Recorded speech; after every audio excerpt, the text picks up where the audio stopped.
Hello.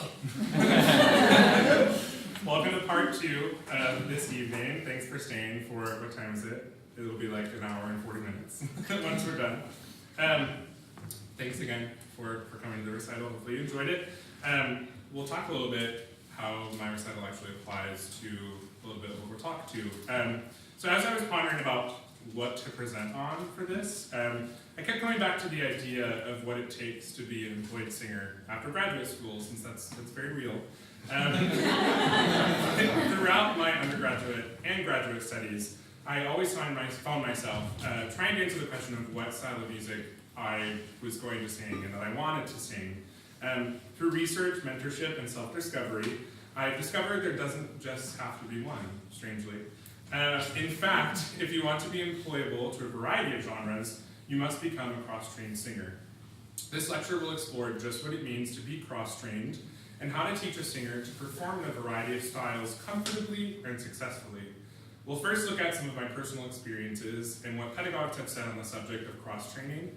The second part of this lecture will focus on how a singer gets a job and what sort of opportunities are available for them.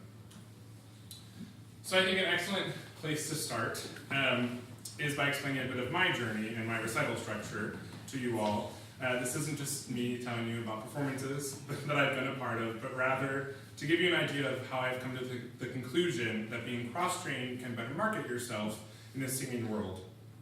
I began my career as a musical theater singer and wanted to sing nothing but music theater repertoire. As I progressed through my undergraduate degree, I was exposed to classical music, first through art song and choral music, but then through opera and oratorio. At that point, I still felt that the only thing I ever wanted to do was musical theater. However, I was confused by all the genres and techniques that I was trying to learn to sing, and it was extremely overwhelming. I felt that my technique suffered, and I wasn't quite sure how to alter my singing for different styles. So, speaking of becoming an employable singer and how to alter your technique, what sort of opportunities exist in America might be the question that we ask ourselves, and I ask myself. So in America, this is a very cut and dry sort of list of what's available, but this gives you a little bit of a taste of what's available. So for opera, we have things like opera companies, educational outreach, young artist programs, apprenticeship programs, oratorio, or the music societies, church jobs. For choral singing, local ensembles, regional ensembles, and that's kind of big. Musical theater, we have things like theater companies, summer stock, national tours, Broadway. If you train a singer to be available in multiple genres, you can see that their options are much more numerous than if they just learn one style of singing. So with all these opportunities, we are led to the dilemma that one has to solve, and most performers in 2018 have to solve.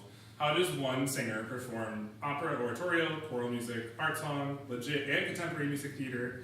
Even if a graduate level singer wants to study just one style, I do believe that it's important as a graduate student that we learn how to filter that sound in order to just make sound.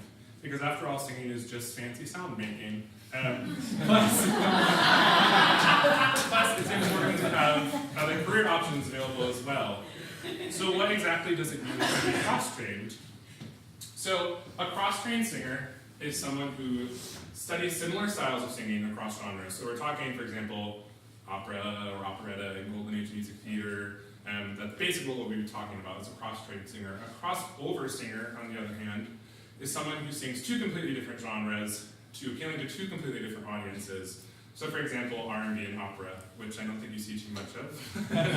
But there are those singers occasionally that sometimes randomly appear in things. So that's the distinction. Sometimes those terms are thrown around interchangeably, but they really do sort of mean different things. Mm-hmm. So an excellent example of cross-training to sort of put into your head what that sort of means. Kelly O'Hara and Renee Fleming, who many of us singer peeps know very well. For those of you that don't know, Renee is a diva in her own right and a soprano, one of the most successful in the country. Kelly is also a diva in her right in the music theater world. Both have had immense success in their respective careers, but have found other outlets for performing in order to keep their lives active and to stay employed.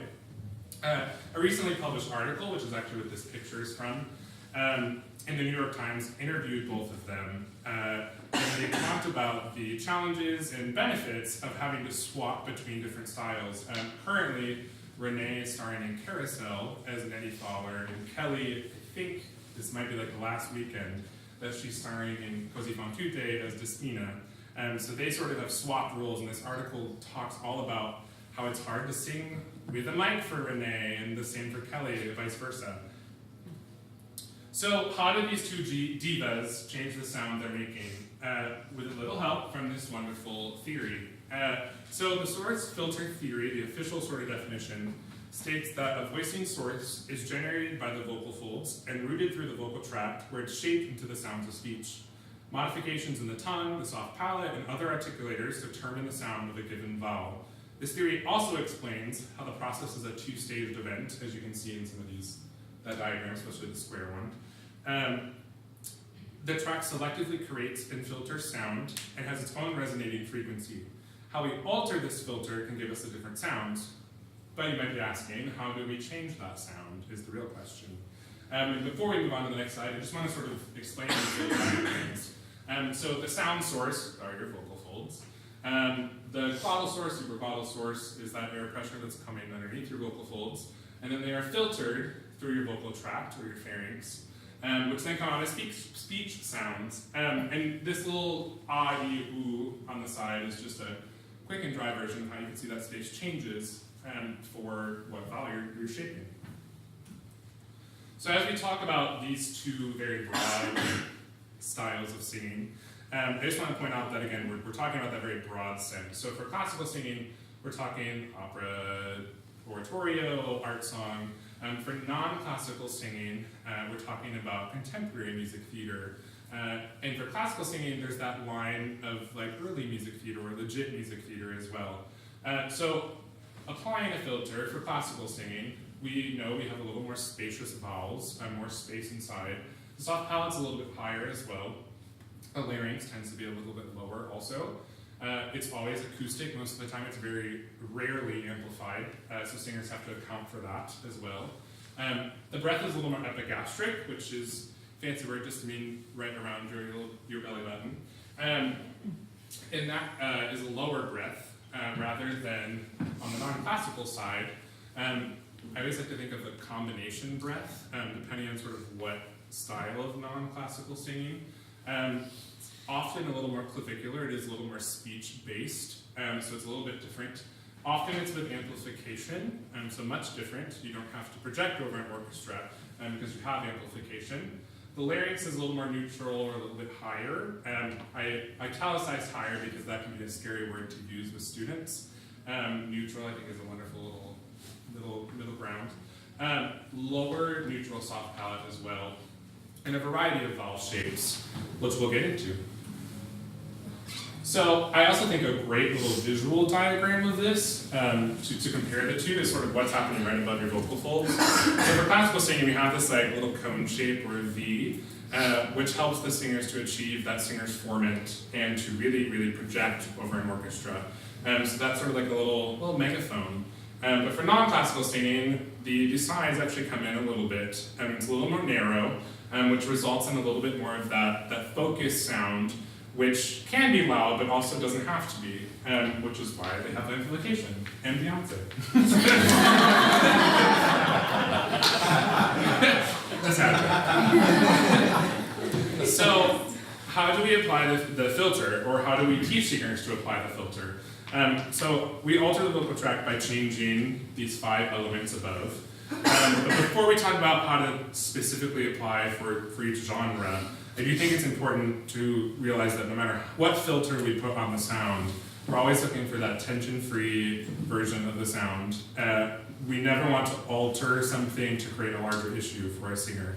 I think this little quote that I'm going to read to you is by Jeanette Levetri, who's a well-known pedagogue in the music theater world.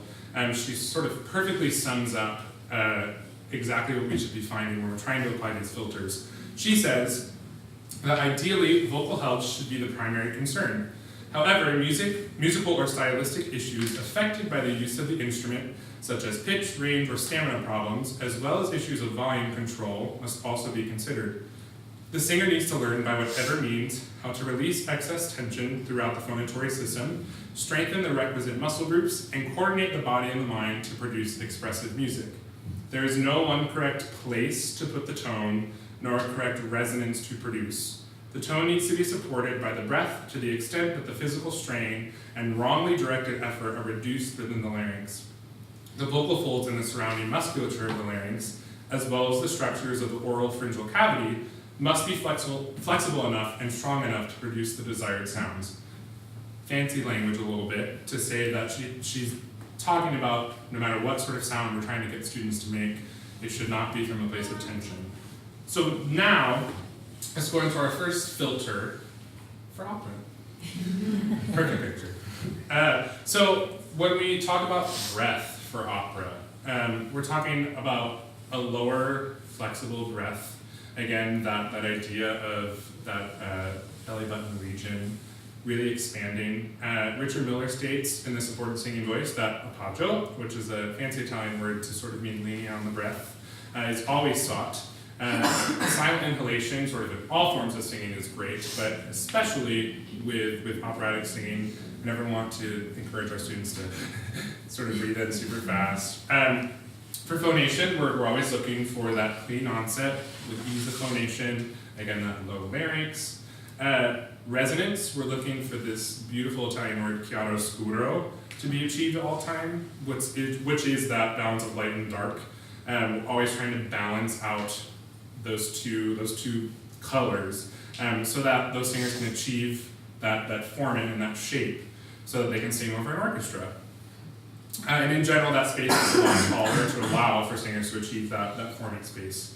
Articulators, or articulation, we're always looking for free movement of them, and tension-free, just like the quote I was sort of talking about. The soft palate is also raised in operatic singing. Registration, without getting into specifics of that, males are mainly chest voice dominated in operatic singing, and women are more head voice dominated.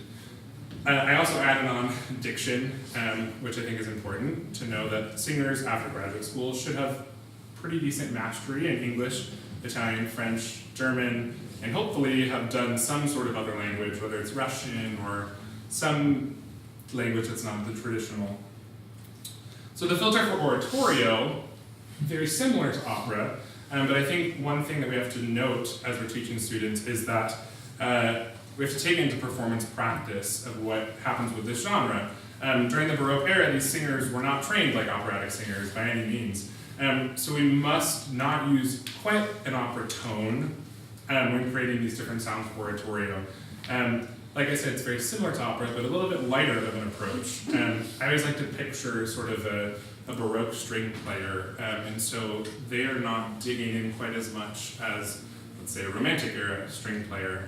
It's much more light, and they have that levity to the bow. And even Baroque bows are shaped a little bit differently, so that they have that arch and taper for every single phrase. And I think, as a singer, thinking of that is so, so important. The breath, still sort of same thing as opera. We're searching for that appoggio, but it's not quite as heavy of a breath, or as much pressure. Phonation, we're looking for that clean onset again, with that ease of phonation. I would even venture to say a little bit more here than opera, because we're constantly trying to have that beautiful flow of a line, so we never want to really start with that hard onset at any point. Resonance, same sort of thing. We have to sing over an orchestra, but these orchestras are relatively smaller, so it's a little bit different, which is why that extra weight is not necessarily needed. You don't have to sing over a 50-piece orchestra of brass instruments and things. Articulation, we're again looking for free articulators. Registration, same sort of thing as well as opera.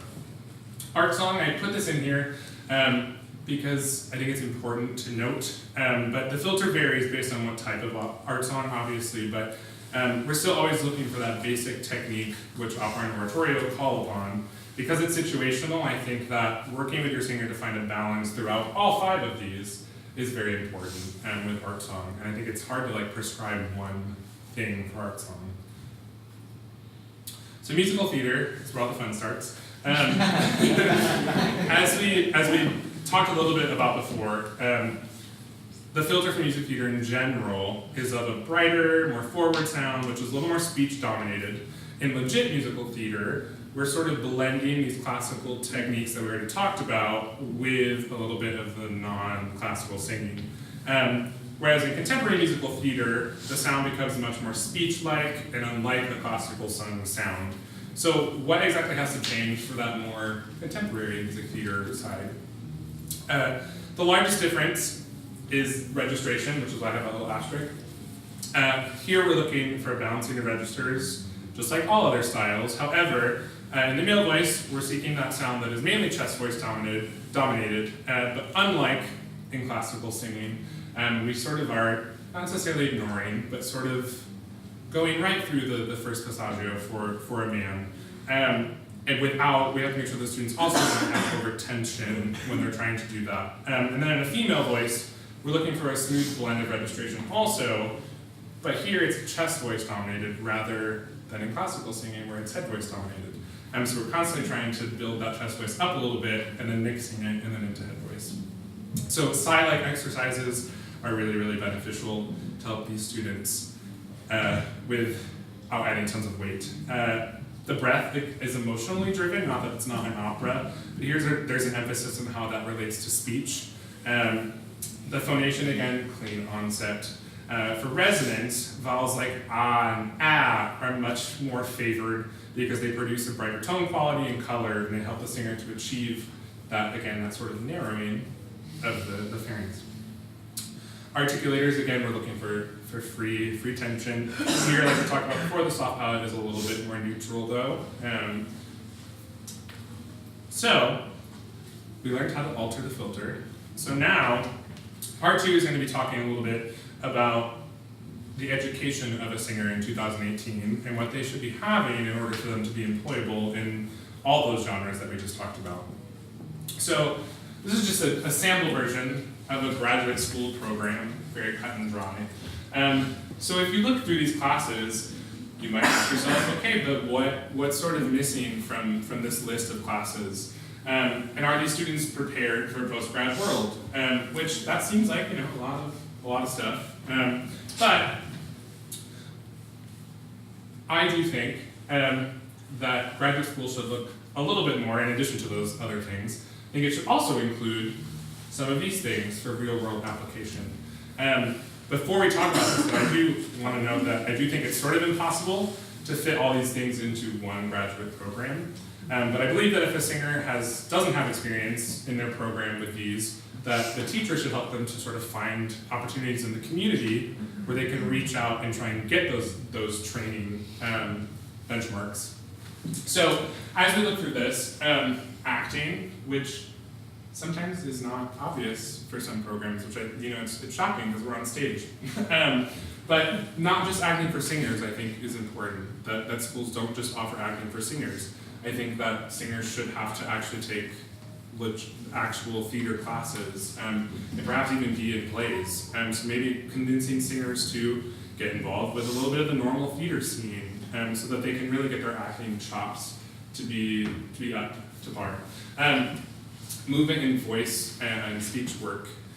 So really getting the singers to feel their body and understand what it feels like to not have tension and do some tremoring and all that fun stuff. So really, really helping those students to find their body. Oratorio studies, I think that's something that really not a lot of graduate programs have. And I think it can be hard, again, to fit that in, but I think classes in oratorio recit, oratorio aria, and historical performance study are very, very important. And if students aren't getting that, I think as a teacher, for graduate students, it's important to sort of help them get those experiences in their community, because there's a lot of money to be made in the oratorio scene. Audition techniques, again, as I was looking at different schools and different programs, I was shocked actually that at the Conservatory we have an audition technique class, but a lot of schools don't, which I was sort of shocked about. And I think that that's so essential for a student in 2018 to understand what they're doing when they walk into a room to audition. And then marketability, which we have a few classes here at the Conservatory where we do those sorts of things, like making a website, making sure your resume looks great. So business of the singing business classes, again, another one that I saw absent from a lot of degree programs. So I think a lot of graduate schools need to have that too for their students. So now you have the training, and the real question is, okay, great, I have all this training, what do I do with it? And how does one get a job and audition for all these jobs? This is the real part. So, auditioning for opera.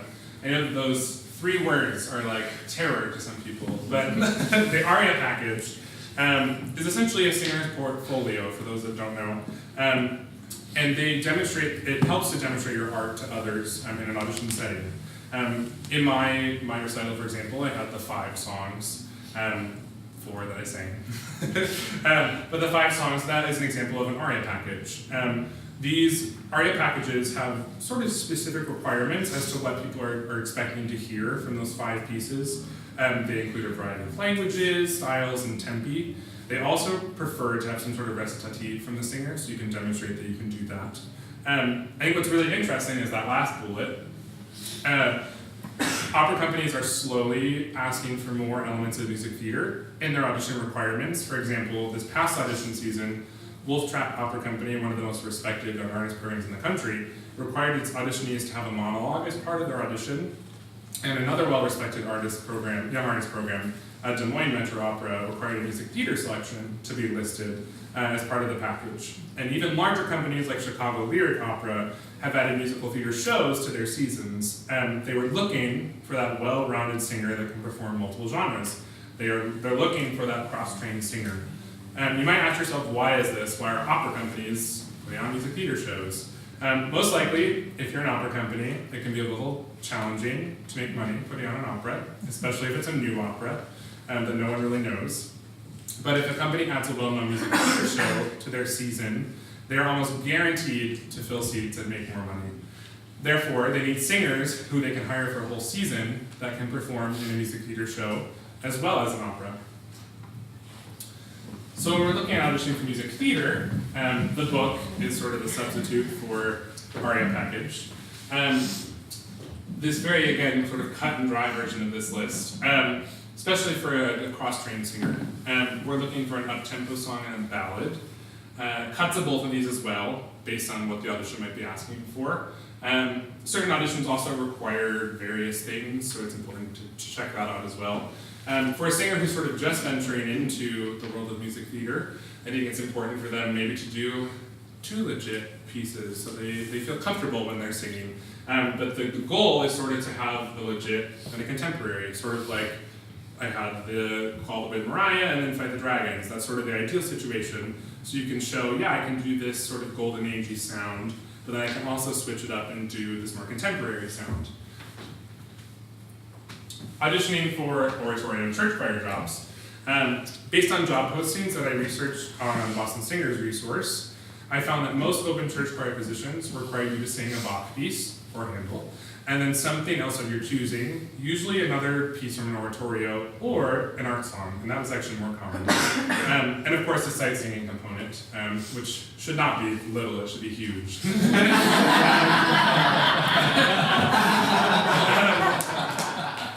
But this definitely seems to be a norm as I research different church jobs and different openings.